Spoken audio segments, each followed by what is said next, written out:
সুপ্রিয় দর্শক, আসসালামু আলাইকুম। আপনাদের সবাইকে স্বাগত জানাচ্ছি এখনকার আলোচনা। আপনাদের সঙ্গে আছি আমি সিরাজুল ইসলাম। দর্শক, নেপাল এবং চীন সীমান্তে যে ভয়াবহ ভূমিকম্প হয়েছে তাতে নিখোঁজের সংখ্যা দাঁড়িয়েছে ১৩০০। ১,৩০০ মানুষ নিখোঁজ হয়েছে। এর ভেতরে ৫০০ জন বিদেশি। এর ভিতরে বহু সংখ্যক ভারতীয়, মালয়েশীয়, আমেরিকান নাগরিক রয়েছে। এ বিষয়ে আজকের ভিডিওতে মোটামুটি যথেষ্ট তথ্য তুলে ধরে কথা বলার চেষ্টা করব।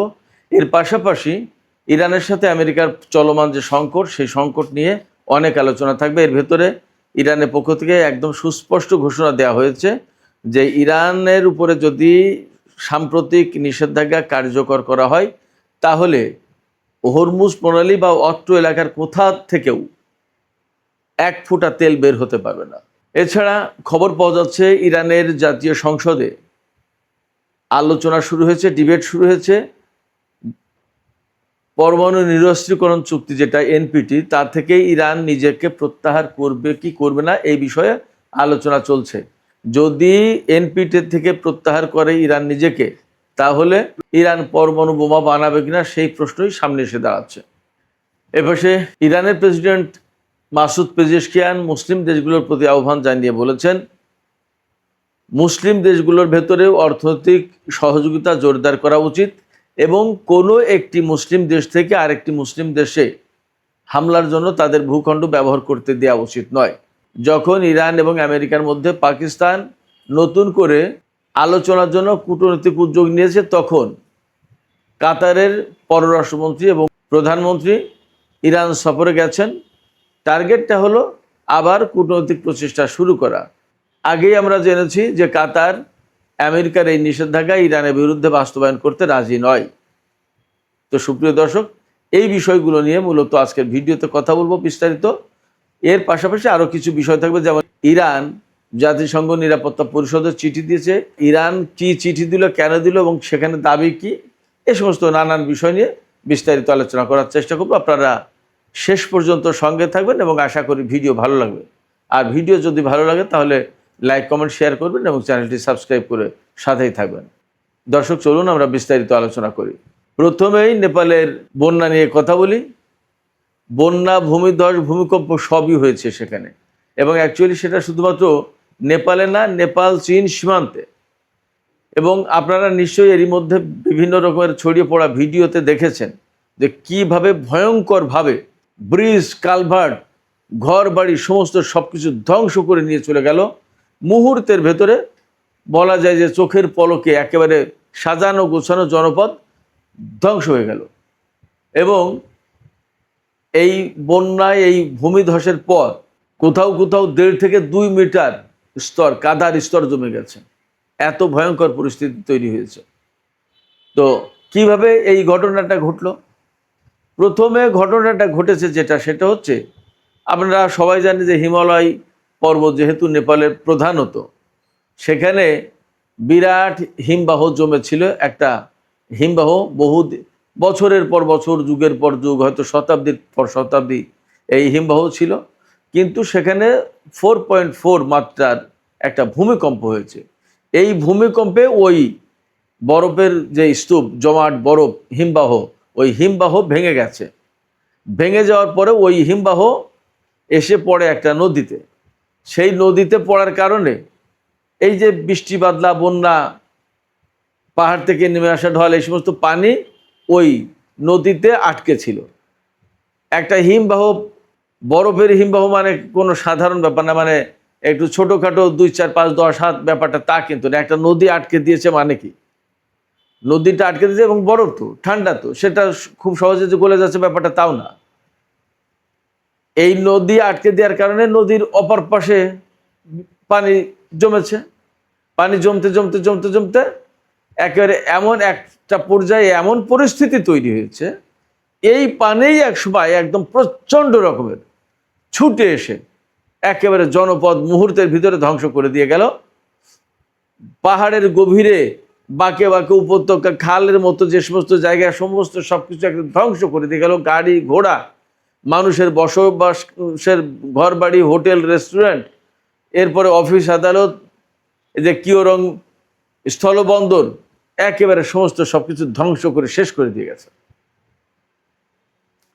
এক চোখের সামনে প্রলয়ঙ্কারী ঘটনা, একেবারে হঠাৎ করে।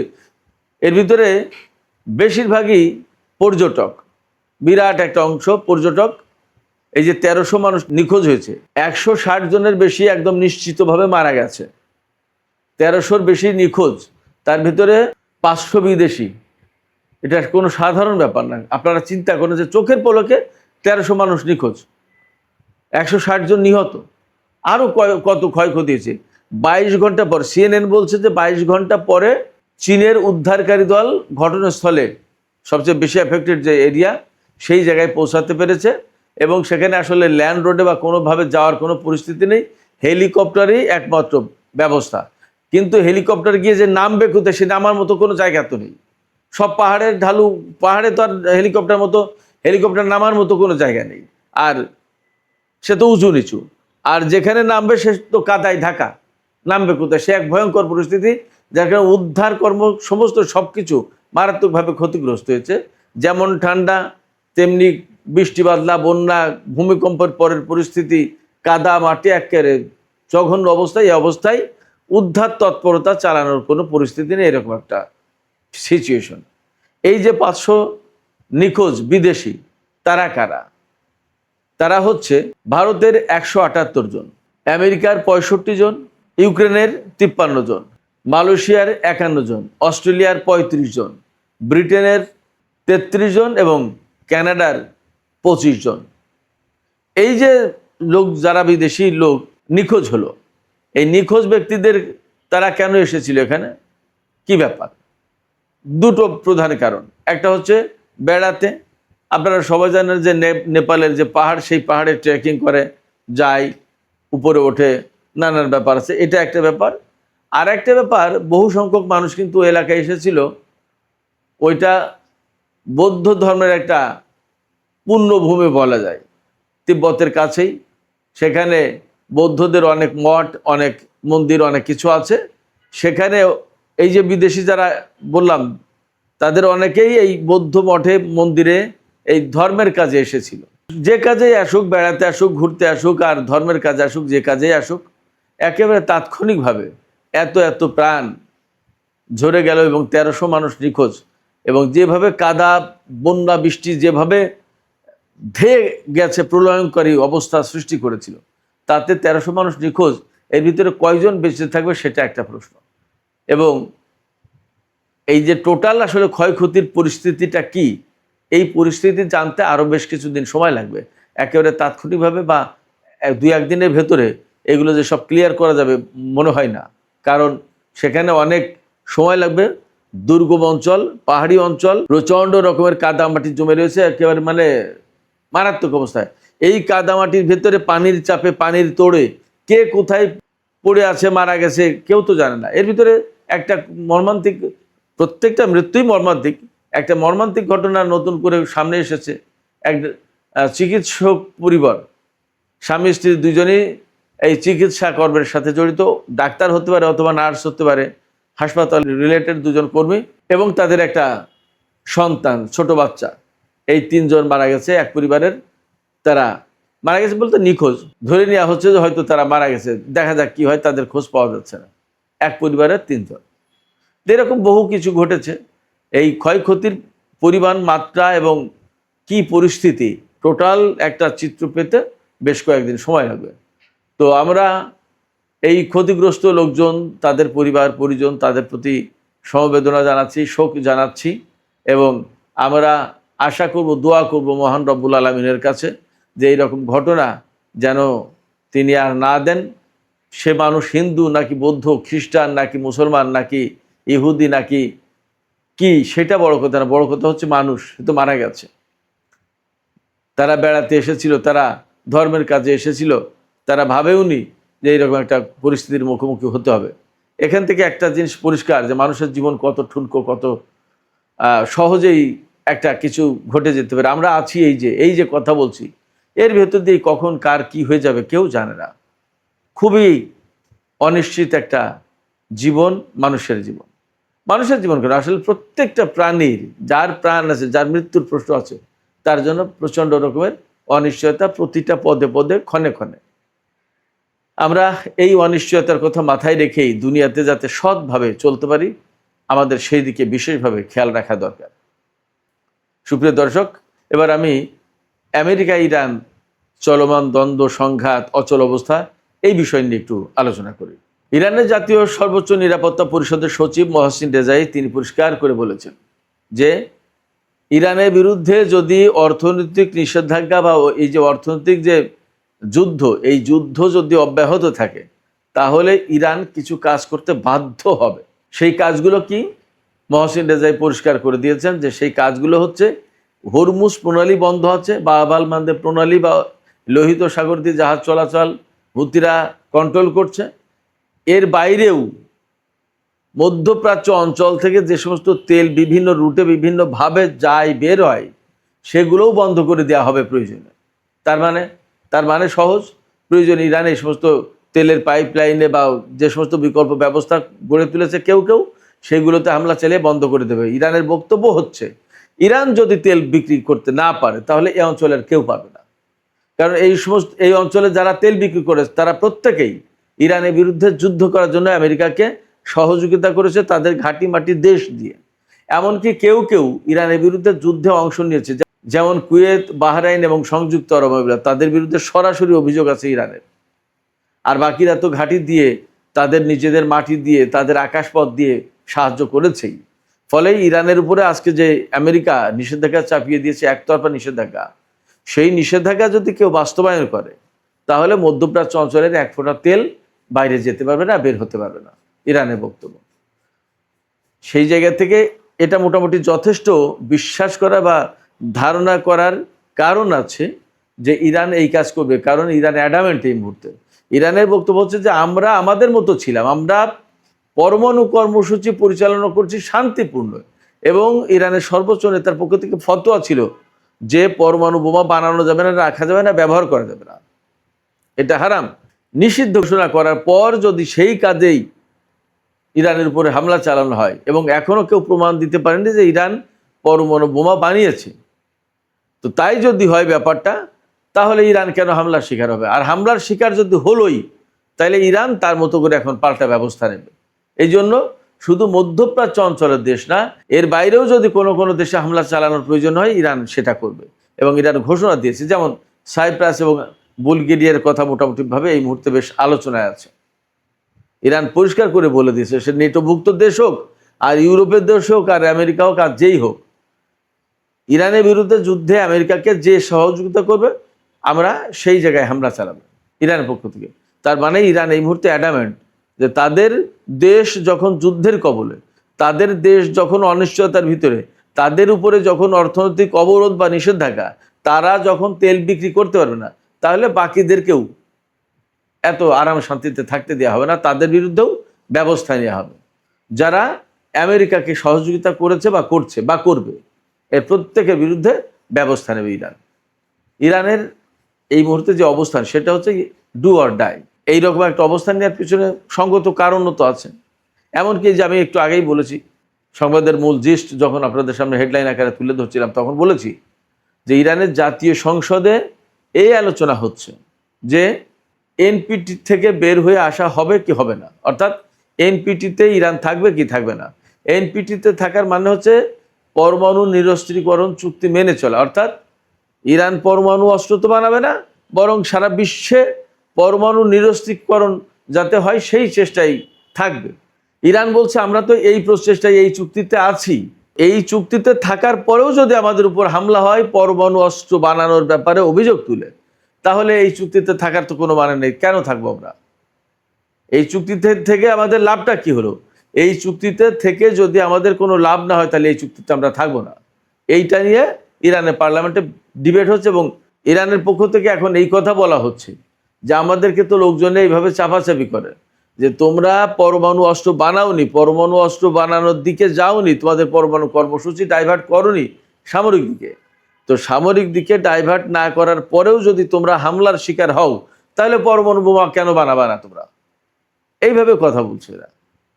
তো যখন এইরকম কথা আসছে তখন ইরান আলটিমেটলি এই কথার জবাব তো দিতে পারছে না, বিশেষ করে জনগণের পক্ষ থেকে যখন আসে এই কথা যে আমরা পরমাণু বোমা বানাইনি কিন্তু আমরা হামলার শিকার, তাহলে আমরা কেন পরমাণু বোমা বানাবো না, আমাদের তো সেই সক্ষমতা হয়তো আছে। এই জায়গা থেকে ইরানের সংসদে ডিবেট হচ্ছে, বিতর্ক হচ্ছে, এইটা থেকে বের হয়ে আসবে কি আসবে না। আমেরিকা যা ঠেকাতে এসেছিল তার চেয়ে এখন দ্বিগুণ, তিনগুণ, চারগুণ, কয়েক গুণ সংকটের মুখে পড়বে। আমি আপনাদেরকে বলি, আমেরিকা এসেছিল ইরানের সরকার পরিবর্তন করে দিতে, ইরানের পরমাণু কর্মসূচি ধ্বংস করে দিতে, ইরানের ক্ষেপণাস্ত্র কর্মসূচি ধ্বংস করে দিতে, ইরানের অর্থনৈতিক অবস্থা একদম কাহিল করে দেবে, ইরানের নতুন একটা পুতুল সরকার বসাবে এবং সেই সরকার আমেরিকার কন্ট্রোলে চলবে। তাদের তো টার্গেটেই ছিল। যুদ্ধ শুরু করলো, যুদ্ধ করতে করতে এখন এইগুলো তো অর্জন হয়নি, বরং হরমুজ প্রণালী নতুন করে আটকে দিয়েছে ইরান এবং তা আর খুলতে পারছে না। এখন ইরান যদি সেই এনপিটি থেকে বের হয়ে বোমা বানানোর দিকে যায় তো ইরানকে কি করবে? যুদ্ধ করবে। তো তা যুদ্ধ তো করেছেই, ইরান তো যুদ্ধ মোকাবেলার জন্য প্রস্তুত আছেই, তাইলে আর কি করবে? সেক্ষেত্রে আর এক বিপদে আমেরিকা আর এক বিপদে পড়তে যাচ্ছে। বিপদটা কি আমি আবার ক্লিয়ার করি। তারা পরমাণু কর্মসূচি ধ্বংস করতে এসেছিল, এখন ধ্বংস করা তো দূরের কথা, ইরান যদি পরমাণু নিরস্ত্রীকরণ চুক্তি এনপিটি থেকে বেরিয়ে এসে যদি বোমা বানানো শুরু করে, এইবার যেটা বন্ধ করতে এসেছিল সেটা আমেরিকার এই যুদ্ধের কেন হয়ে গেল, ব্যাপারটা এরকম হবে না? তাইলে তো আর এক মহাবিপদে পড়লো। এখন পরমাণু বোমা যদি ইরানের কাছে থাকে তারপরে আমেরিকা কি করবে, ইসরায়েল কি করবে? মহা গেড়াকলে, মহাবিপদে, মহাফাদে। এইরকম একটা প্রেক্ষাপটে মুসলিম দেশগুলোর প্রতি ইরানের আহ্বান আছে। ইরান জাতিসংঘ নিরাপত্তা পরিষদের চিঠি দিয়েছে, সেই চিঠিতে বলেছে আমেরিকা ইরানের বিরুদ্ধে যে সমস্ত নিষেধাজ্ঞা দিয়েছে এইগুলো শুধু রাষ্ট্রীয় সন্ত্রাসবাদ, অর্থনৈতিক সন্ত্রাসবাদ। এই সন্ত্রাসবাদ একটা ফৌজদারি অপরাধ এবং এটা নিশ্চয়ই আন্তর্জাতিক আইনের অধীনে এটা অপরাধ, কারণ এটা জাতিসংঘের আওতায় দেয়নি, আমেরিকা তার পছন্দ হয়নি তাই আমাদের উপরে চাপিয়ে দিয়েছে, আমাদের ব্যাপকভাবে ক্ষতিগ্রস্ত করে দিয়েছে। এখন আমেরিকাকে অবশ্যই ক্ষতিপূরণ দিতে হবে, অর্থাৎ নিষেধাজ্ঞা আরোপের জন্য। যুদ্ধের জন্য ক্ষতিপূরণ সেটা তো ভিন্ন জিনিস। এই যে বছরের পর বছর, যুগের পর যুগ আমেরিকা ইরানের উপর নিষেধাজ্ঞা চাপিয়ে দিয়ে রেখেছে এবং এতে কি পরিমাণে ক্ষয়ক্ষতি হচ্ছে, সেই ক্ষয়ক্ষতি এখন ইরান দাবি করছে জাতিসংঘ নিরাপত্তা পরিষদের মাধ্যমে আমেরিকার কাছে। তার মানে দিন দিন দিন দিন আমেরিকা ইরানের কাছে আইনগতভাবে ধরা পড়ে যাবে, আটকে যাবে, এই পরিস্থিতি তৈরি হচ্ছে। এইরকম একটা অবস্থায় ইরানের প্রেসিডেন্ট মাসুদ পেজেশকিয়ান বলেছেন মুসলিম দেশগুলোর উচিত না এক দেশের মাটি ঘাঁটি আর এক মুসলিম দেশের বিরুদ্ধে ব্যবহার করতে দেয়া। শুধু তাই না, তিনি বলেছেন যে মুসলিম দেশগুলোর উচিত পারস্পরিক অর্থনৈতিক সহযোগিতা করা, অর্থাৎ এই যে নিষেধাজ্ঞা দিয়েছে ইরানের উপর আমেরিকা, আর বাকি আঞ্চলিক মুসলিম দেশগুলো সেই নিষেধাজ্ঞা বাস্তবায়ন করবে। আমেরিকার সাথে তো ইরানের কোনো লেনদেন নেই, লেনদেন আছে এই সমস্ত দেশের সাথে, এই মুসলিম দেশগুলো দিয়ে ইরানকে তারা দমন করবে। এই জায়গায় ইরানের প্রেসিডেন্টের বক্তব্য হচ্ছে আমরা সব প্রতিবেশী দেশ, আমরা মুসলিম ভ্রাতৃপ্রতিম দেশ, আমরা কেন একে অপরের বিরুদ্ধে আমরা আমেরিকার হয়ে যুদ্ধ করব। তিনি এই বক্তব্য দিয়েছেন। এখন মুসলিম দেশগুলোর বোঝা উচিত তারা কি করবে, তাদের সিদ্ধান্ত নেওয়ার দরকার। এদিকে কাতারের পররাষ্ট্রমন্ত্রী এবং প্রধানমন্ত্রী একই ব্যক্তি, তিনি ইরান সফরে গেছেন এবং তিনি ইরান আর আমেরিকার মধ্যে নতুন করে ডিপ্লোম্যাটিক প্রসেস কিভাবে শুরু করা যায় সেই চেষ্টা করবেন। আমার কাছে যেটা মনে হচ্ছে ইরান খুব সহজে আর আমেরিকার সাথে কূটনৈতিক আলাপ আলোচনা সংলাপ মনে হয় যাবে না, আর যদি যায়ও তাহলে কঠিন শর্ত দিয়ে যাবে এবং সেই শর্ত হয়তো আমেরিকা মেনেও নেবে, নিয়ে এই মিড টার্ম ইলেকশন পার হওয়ার পরে আবার ইরানের বিরুদ্ধে সেই নিষেধাজ্ঞা, সেই অর্থনৈতিক অবরোধ বা যা যা ছিল সব আবার পুনর্বহাল করবে, আবার একই অবস্থায় দাঁড়াবে, লাভ হবে ইরানের, এটা ভাবার কোনো কারণ নেই। এই বিষয়গুলো নিশ্চয়ই ইরান বিবেচনা করেই সমস্ত সব কিছু করবে। সুপ্রিয় দর্শক, এখনকার আলোচনা এখানে শেষ করতে চাই। যাবার আগে আপনাদের কাছে আমার মতামত জিজ্ঞাসা, আপনারা কি ভাবছেন? এই যে ইরান বলল, মুসলিম দেশগুলোর প্রতি বিশেষ করে আহ্বান জানালো যে পরস্পরের ভেতরে অর্থনৈতিক সহযোগিতা জোরদার করা উচিত, বরং আমেরিকা নিষেধাজ্ঞা বাস্তবায়ন না করে পারস্পরিক সহযোগিতা জোরদার করা উচিত এবং এক দেশের মাটি আর একটা মুসলিম দেশের বিরুদ্ধে ব্যবহার করতে দেওয়া উচিত নয়। ইরানের প্রেসিডেন্টের এই আহ্বান বা এই অনুরোধে আপনারা কি মনে করেন যে আঞ্চলিক মুসলিম দেশগুলো সাড়া দেবে? আপনাদের মতামত জানিয়ে কমেন্টে লিখতে পারেন। আর ভিডিও ভালো লাগলে লাইক কমেন্ট শেয়ার করবেন এবং চ্যানেলটি সাবস্ক্রাইব করে সাথেই থাকবেন। দর্শক, এখনকার আলোচনা এখানে শেষ করছি। আপনারা সবাই অনেক অনেক ভালো থাকুন। আপনাদের সবাইকে অনেক অনেক ধন্যবাদ। আল্লাহ হাফেজ।